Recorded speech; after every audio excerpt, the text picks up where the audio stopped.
The question facing this committee is not how well the judiciary has done in managing the Defender Services Program within the existing constraints that limit its ability to do so.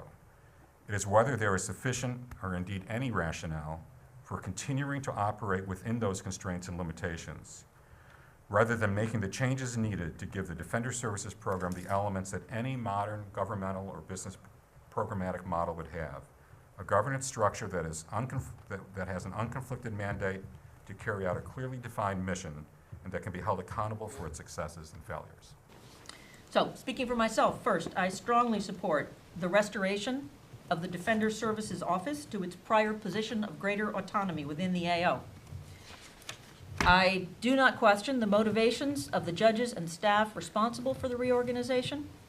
Indeed, I applaud the goals of efficiency and better service to the courts that I assume led to the changes. And I very much appreciate the hard work and commitment that has been shown by AO staff trying to make the new structure succeed. But defenders are not court employees. They are not a program service of the judiciary. They are independent advocates for their clients within our adversary system, and indeed are sometimes adversaries of the court itself. They should be compared in terms of resources, funding, training, and policy to the prosecutors, with whom there should be parity. As a corollary to this recommendation, I believe control over the IT staff and computer systems that handle defender data should be returned to DSO and given sufficient dedicated staff and funding. Defenders have legitimate concerns about the confidentiality of their client data, much of which need not and should not be shared with the courts.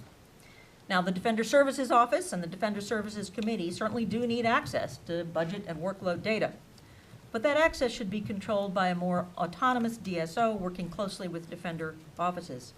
I believe that that transfer would help restore some flexibility and efficiency that has been lost under the reorganization, and would also help restore defender trust in the AO. Here, having individuals brought in who are not within the Defender Services Committee tells the Defender Services Committee, we don't think much of you, tells the federal defender programs, we don't think much of you, and the CJA lawyers as well.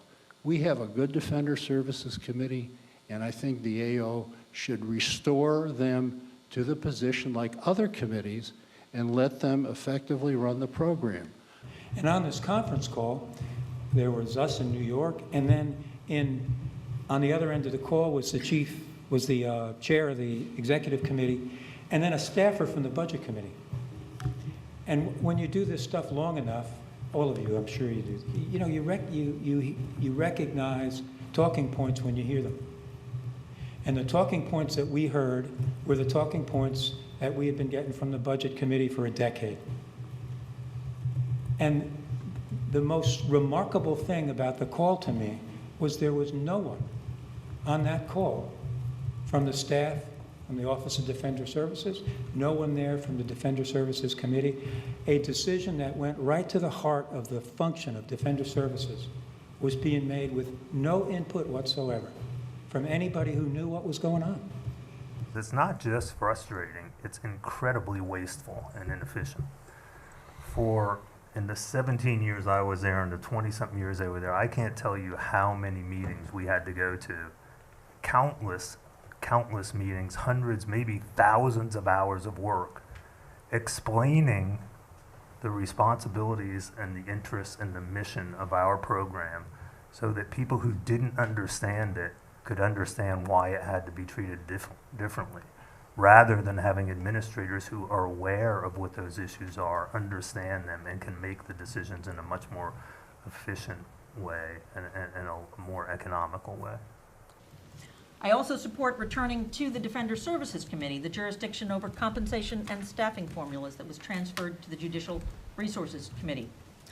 I believe the work measurement process, while well-intentioned and successfully performed thanks to both AO staff and the defenders themselves, removes needed flexibility from the committee that has the institutional experience and responsibility to support the defender's unique mission and, for example, respond to changes in prosecution policies or court initiatives in different areas of the country.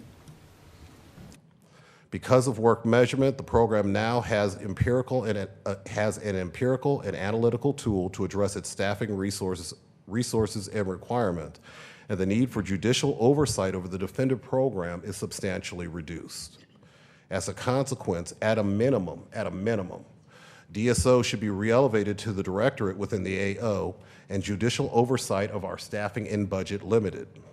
This will allow DSO the ability to more effectively advocate not just for necessary resources, but also advocate for policy and programs initiatives that will be beneficial to the accused. The judiciary was happy to empower the Defender Services Committee to take on this responsibility until money became a factor. Congressional spending restrictions led to increased focus on all federal appropriations and programs. And as the judiciary's budget grew overall, it began to see a tactical need to limit the growth of the Defender Services appropriation as a way to limit the overall growth in the judiciary's appropriation. And this was pretty much the situation that existed when I started with the program in the late 1980s. Since then, the judiciary's focus and control over the federal defense function, based upon its need to protect its own institutional interests, has steadily increased, culminating in the steps it took in the 2013 year of sequestration and beyond. So there's an internal judiciary power structure, if you will, and defenders aren't a part of it. And so I don't think they can ever really hope to have administration of this program in the way it should be without them having the leadership role. I think in some ways when Prado won, and back in the early 90s, the system maybe was too immature. There weren't, defenders in many places. And I also think, as using Bob's square hole analogies maybe, that when resources are big enough, when the hole's big enough, the square peg can fit in there. But it was only when resources started getting squeezed, and sequestration being an example, that the friction and really came to bear. And that's when you saw, I think, the defenders stand up and say, enough. I mean, they got, an incredibly rare anomaly from the Hill to the sequester. And they have likewise, I think, with the jurisdictional change, stood up and been more than active participants in this work measurement formula that was imposed upon them, taken away from Defender Services and given to another committee. And so that's what convinces me more and more that they don't need what they probably did need in the beginning of this program was the assist to sort of be nurtured and to grow into as good a program as it is by the judiciary with its protection. But I'm very convinced the federal defenders can stand on their own. One thing I'd like to touch on, and I think it may permeate a lot of the discussion we're going to have, is that our judges, are not well educated on the CJA. And I can tell you that when I went through baby judge school as a magistrate judge, as a district court judge, and as a circuit judge, there was no discussion of the CJA. I asked a couple of my colleagues today at lunch about their exposure to the CJA. There was absolutely no discussion, no mention of the CJA during their training. And I think it's really important that change. There are quite a few judges that come to the bench with no exposure to having defended the indigent, and the CJA is literally thrust upon them. There are all sorts of different aspects to defense of a case that judges just don't see and can't see and shouldn't see because of the nature of the defense function. And so while I appreciate that the judge ultimately has to decide issues of process and fairness, from the judge's perspective, that is distinct from whether or not the judge understands that the defense lawyer is adequately defending the case. Those are distinct perspectives, they're distinct roles. And what's happened is we're conflating those roles, right? The judge absolutely has a duty and obligation to oversee the process to make sure that it is fair. But that is completely distinct from understanding the defense attorney's role in defending someone and pursuing a case. And I have to say, I have not been on the bench that long, but 2 years, but I've been on long enough to know that even as a judge, there are things that I don't see, that I can't see in the context of defense of a case, and that I'm not likely ever to be able to see. And so I have to say that I don't think that judges should be involved in it, not because they can't be fair, but because, first of all, many of them don't have that experience. They don't. There are very few of us who've been defenders or criminal defense lawyers. And there is something different about judging a case versus prosecuting a case versus doing other things. And we need to be able to understand and respect the difference, right, and figure a way forward that allows the judge to manage the fairness of the process, but nonetheless recognize that they may not fully understand completely how that defense theory and strategy develops.